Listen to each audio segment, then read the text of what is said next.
yitwa Bizimana Abubakar Karim, ariko umuziki ukaba wamwise Sat-B. Uyu musore umuririmbyi rurangiranwa avuka mu gihugu cy'u Burundi. Uyu munsi tugiye kuyaga ku buzima bwiwe, ngiye kubabwira ibintu mutari muzi ku muririmbyi w'umurundi yamenyekanye cyane nka Sat-B. Ndabumukije nongera ndabaha ikaze kuri YouTube channel yanje. Nimba uri mushasha, icyo ngusaba twanze ukagira subscribe kugira tuzoze tubana mu biganiro bigiye bitandukanye mu myidagaduro. Nkuko nabibagiye, tugiye kuyaga ku buzima bw'umuririmbyi yitwa Sat-B, umuririmbyi w'igihangange haba mu Burundi, muri EAC ndetse no ku isi yose. Uyu munsi ngiye kubabwira bimwe mu bintu mutari muzi ku buzima bw'umuririmbyi. Rero reka dutangure ndababwira mu makuru mutari muzi ko umuririmbyi wacu Sat-B. Sat-B rero amazina yiwe ya nyayo yitwa Bizimana Abubakar Karim, akaba yavutse itariki 7 z'ukwezi kw'icumi na kabiri mu mwaka w'igihumbi kimwe n'amajana 989. akaba yavukiye mu gisagara ca Bujumbura aho benshi bita mu Kanyosha. Uyu muri Sat-B niwe yavukiye muri iyo quartier ya Kanyosha. Akaba yatanguye umuziki mu mwaka wa 2000, urumva yari imyaka 11.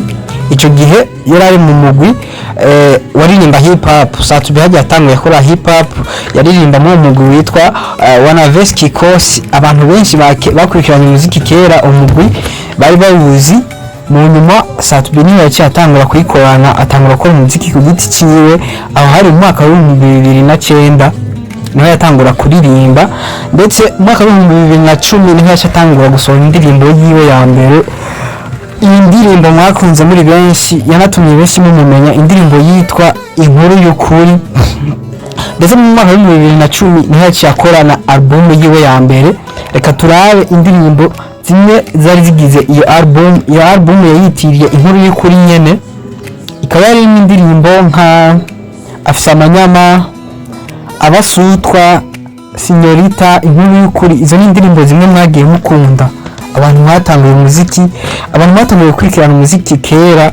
Izi ndirimbo ndabizi ko muzizi. Guhera icyo gihe Sat-B yaciye umuririmbyi w'igihangange, atangura kumenyekana, naho vyari bigoye kubera ko mu gihugu cy'u Burundi umuziki ntibari bwawuhe agaciro, ariko ntihagaritse, yarabandanije. Inyuma yaho mu mwaka wa 2016 yarakoze album yitwa Iwacu, ababandanya aririmba, abantu mwabandanje mumukunda. Ndetse yanakoze na EP, ariko EP yayikoze mu mwaka wa 2020. hariho n'indi album aheruka gukora mu mwaka wa 2022 yitwa Hello Africa. Reka rero ndabarabire zimwe mu ndirimbo zari zigize iyo album yakoze mu mwaka wa 2022. yewe ni hafi abantu mukurikirana umuziki ndabizi murazizi kandi mwarazikunze. harimo nk'indirimbo yitwa Mon Amour, hakaba indirimbo yitwa Ishari, hakaba indirimbo yitwa Utamu yakoranye n'umukobwa witwa Bell Nice, basanzwe bari mu rukundo. Hakaba n'indirimbo yitwa Nobody, indirimbo yitwa Love Me Back. Izo ni zimwe mu ndirimbo zari zigize iyo album aheruka gukora 2020. ndetse album mubona mwakunze muri benshi kubera ko yarimo indirimbo zimeze neza. Iyo album ubona yamushikanye ku rundi rwego, kubera Sat-B ubu ntakiri umuririmbyi w'u Burundi gusa, ubu ni umuririmbyi w'akarere ndetse n'isi yose, kubera ko amaze kuja gukora ibiteramo hanze mu bihugu vya Buraya, za Dubai, ahagiye hatandukanye. Umva ubu n'umuririmbyi ari international. Ndetse Sat-B yagiye atahukana ubukinyi bugiye butandukanye muri kariyeri yiwe y'umuziki. aho ubona yaratahukanye agashimwe ka award ya Buja Music. Iyo award yabaye muri 2019. Donc muri iryo higanwa yatowe, yahawe ubushimwe butatu.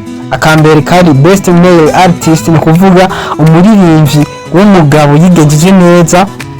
Yatwaye Best Artist of the Year, atwara agashimwe k'umuririmbyi hara mu bakobwa n'abahungu, urumva bose bavanganye, yigenjeje neza. Ndetse anatwara n'agashimwe ka Best Song, ni kuvuga indirimbo ya mbere nziza y'umwaka. Iyo ndirimbo yitwa No Love murayizi ndetse mwarayikunze. Iyindi award yatahukanye ni yitwa Hapa Award, yabaye muri 2021.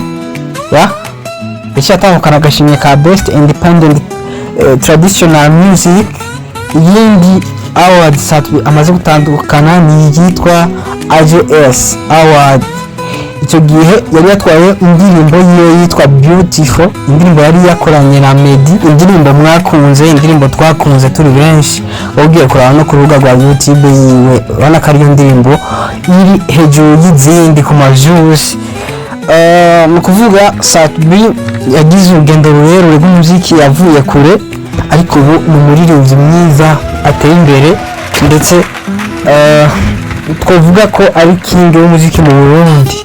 Ikindi nacyo nababwira nuko Sat-B afise hit Summer, afise indirimbo yiwe hit aheruka gusohora yitwa Kisese guys, ni hit mugende muyirabe nawe nyene irakaze. Hama rero ndabashimiye ko twabanye neza muri iki kiganiro. Icyo ndabasaba ntimwibagire kugenda mugize subscribe, mugire jeme ndetse na commentaire, binakunze iki kiganiro mu gipartage abagenzi banyu kugira mbone ko ntariko nkora nirorera.